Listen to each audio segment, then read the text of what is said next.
Hey, welcome back to Evil's Comics. I'm Evil Mike, and I've got a review for you. First off, let's get all the pleasantries out of the way, like, comment, subscribe, share. Um, now that we got all that done, and I got you here with me, let me tell you the story.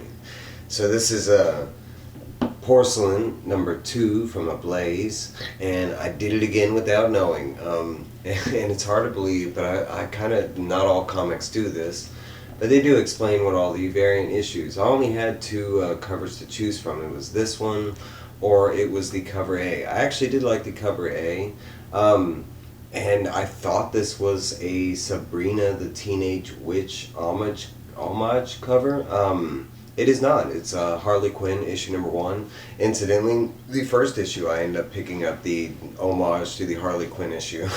I like Harley Quinn. But I really did think it was a Sabrina. It's got, our main character with the black cat. I totally forgot the black cat was in the book. I thought that was just added for the cover. I will like to state that it does say "at last" in her monthly comic. As far as I know, I thought this was a 5-issue series, so that might be like part of the homage. But if it is an ongoing series, so far I am liking it. The first issue painted a nice picture. Basically, it is following Beryl, and she lives in this really isolated town. She goes out for a walk and ends up encountering the dollhouse. She gets sucked into the dollhouse and meets the sculptress, and that's basically where the story takes off. In the second issue, we catch up with Beryl, and she is here. And by the way, this is Maria Llovet's story. She's writing, and Sabine Rich is doing the art. I'll try to pronounce the person that does letters, but it's Saida Temofonte. And then I think that's just all they give credit to. I think Sabine Rich and Gretel Lusky co-team the colors, maybe. They don't specify they don't get specific about who did the colors. Okay, so anyways, we're catching up with Beryl, and she has been sucked into the dollhouse. She doesn't really know what's going on, just like us. The dollhouse does look amazing. I will say that I do love the art. I can understand why some people might not like it, but I do. It fits with the comic. It has a whole Alice in Wonderland feel to it, and I've always loved the story of Alice in Wonderland. I like the real story behind Alice in Wonderland that is a lot more rated R or grown up per se. Not really rated R as far as sex and stuff. It's the other stuff. But she is, and we did run into this new character, and this is Axel. We find out his name. They are introduced, and he kind of explains, and I think it is a he. It might be a she, but I'm pretty sure it's a he. Axel. But it could be a girl. Axel. It goes both ways. So Axel explains that that she is in the dollhouse, that they need to move rapidly, like as fast as possible, because yes, she is in the dollhouse and it abducted her. It is what happened to him, and he knows that there is this brief window where they can possibly get her out of the dollhouse. Now that the door has been opened, the dollhouse kind of reminds me of Hogwarts. The layout inside the dollhouse and maybe the outside constantly changes. Magic, you guess whatever you want to guess. Dollhouse magic, I don't know. But the dollhouse does rotate around, maybe due to emotions. I don't know. I will say that the bad guy's name is the sculptress. So they do make it back to one of the entrances that Axel knows of, and of course it is locked and chained up as soon as they get there. And basically Axel kind of tells Beryl that this is going to be her life, that now that there is no escape, and he has been looking for an exit out of the dollhouse, and it is not possible. She doesn't really understand the concept of that she is forever stuck inside the dollhouse. It is not like taking effect within her mind yet, and he keeps trying to lay it on, like, girl, you're stuck in here. There's no exit, kind of thing. He's like, "What, you think I want to stay in here? I've been trying to find," kind of one of those situations. And then we do get a more layout of the other part of the transition of being stuck in the dollhouse, because the sculptress makes it a living hell. Not only is the dollhouse constantly changing, but you are constantly on the run from this sculptress, because if she catches you, she will turn you into a doll, and not a moving or living, just a porcelain doll, it said. We don't know if that's automatronic or anything like that.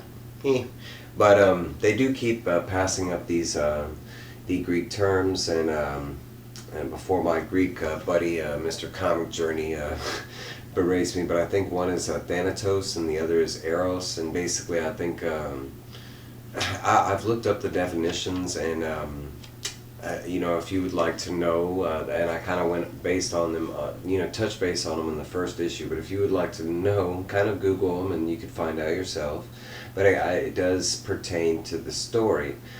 He does state to her that at all costs that they need to stay away from the Thanatos door. I know I'm mispronouncing that, I'm sorry. I've never spoke any Greek. But he explains that you want to stay away from that door because it takes you closer to the seamstress heart and memories. That the closer that you go on that journey is where she kind of stays the most inside the dollhouse, and the Eros path kind of, she does show up, but it's kind of like every now and then kind of thing. So they do try to take the Eros path, and as soon as they do, of course, the dollhouse shifts, and they are not able to take the path at the moment. They kind of have to shimmy around, and he explains that the dollhouse is set up in a main fashion. You take a door, you go into another room, you walk into a hallway, you go to another door, and he says that's what the dollhouse wants you to do. He kind of shows her example right here, showing us him opening up this door, and she even instantly wants to run outside, thinking it is an exit out into the outside world. She was living in the desert, and that's what the dollhouse is showing you, like, hey girl, there's your home right there. It is a trap. The house specifically is designed to somehow kill you or something like that, but they are shown that these are other people that have fallen for the same trap, and they are just forever stuck in these doll-like, states, that they are turned into these weird mannequin type things. And the only reason I can assume these things is the flowers in the book. Once you start kind of looking around the house, you will notice that there is a whole lot of foliage going on, but almost all related, kind of remind me of Easter eggs, and they're almost always associated around human parts, which lead me to believe that they are all kind of associated with a human soul at one time or another, like the dollhouse has been doing this for quite a while. They don't show the flowers all over the place, and I didn't really catch it in the first issue, but in this issue you kind of pick up on it a lot more because they don't show up everywhere. A lot more of the book is them shimming and scuttling around, and they do see some actual, at one time living specimens, but now turned into the porcelain dolls. And I think there is one example right here, and you will see the flowers in her hair. He basically, it's kind of more this mentorship as they're trying to look for another exit or anything like that. And at this point, he's kind of explaining, look, this place is very dangerous. You have to keep moving. Not only is the dollhouse trying to kill you itself and trick you and trap you and get you stuck, but you have to watch out for this sculptress. And it does seem like sometimes that he hints that there are other entities in the dollhouse, and not just the sculptress. Maybe she does have some dolls or something like that are on patrol looking for other victims, because this thing does eat people, basically, the dollhouse. He explains it as it literally just travels around, and it sucks in people as soon as it does. And we saw how it grabbed her. It reminds me a lot of an old story that has been recently mentioned, which I actually grew up with, but Baba Yaga, and how she traveled around in her house, and it looked like a cauldron with a chicken feet, and I don't know, it's really weird, but I always loved the tale of Baba Yaga in that sense. But a lot of the story, the verbal part, is him explaining the threats of the house, you know, how he physically gets around, and after he mentions that all the basic paths are traps, he kind of shows her how he gets around. And a lot of it is kind of like, you know, just zigzagging through different places. Finding a mirror with a crack leads to another room, you know, those kind of things. And they show a lot of that was the fun part of the book. It was following these two characters, and that's where it really reminded me of the Alice in Wonderland story.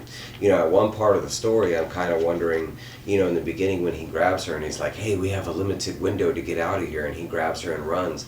It honestly looked like he's taking her deeper into the dollhouse, like he, you know, he might turn out to be one of the bad entities of the house. Every other example of a person that has been sucked into this world, I mean, that they are shown to have not be around so much anymore, kind of like the flowers or the porcelain doll. So I'm not 100% sold that Axel is a good guy. He could be the wolf in sheep's clothing kind of thing, which is ironic because he's wearing a wolf's mask. They do show at the very end, as they are traveling this Eros path, that they do get very close to something, and I want to assume this is the sculptress with maybe working on one of her Dollatrons, or activating a Dollatron, or maybe just working on a inanimate doll. We don't know yet. At the that is the last page. We'll have to find out, you know, what's continuing. There is a small preview to Gung Ho Anger, which just came out in trade paperback form, in case you are interested in that. But there's a nice, like, it's a 5-page spread. The art is pretty amazing. The story was actually a good read. Like I showed you in the very beginning, they show you what all the other covers are. I wish every comic would do this, where if they do offer like multiple variants, I know Vampirella does, and some of the ones that do offer like 40 or 50 variants a comic, which I think is kind of cool. I mean, it kind of explains without you having to guess what covers are they supposed to be homaging. You know, like now I know this is Harley Quinn #1, like crazy. They do give you an issue on where we're going to next. You know, in this series, and I can say I am full on board, like it says on the comic. I really enjoy it. The further this gets into the story, it just gets more interesting. The little Easter eggs that I'm kind of noticing, and I'm not 100% that these are correct. The author, or, you know, might watch this and he's like, bro, that guy does not know what he's talking about. Those flowers are just decorations. I don't know. My thinking, my thoughts, and that's kind of why I do these videos. Let me know if you've read it. You know, what do you think about the comic? What did you get? What did I miss? You know, if you haven't read it and you skipped on this, you know, did this pique your interest or anything? Every comic I review is not for everybody. I try and grab as much abstract as I can. If my name doesn't imply that, I don't know what else to tell you. But I do thank you for your time, your comments, your likes, specifically, like, you know, all the interaction is what I'm really here for. You know, I don't have this in real life, so being able to read, review, and then do this for you in the hopes that somebody would actually talk back to me, it's like a living dream. All I can say is thank y'all. Bah.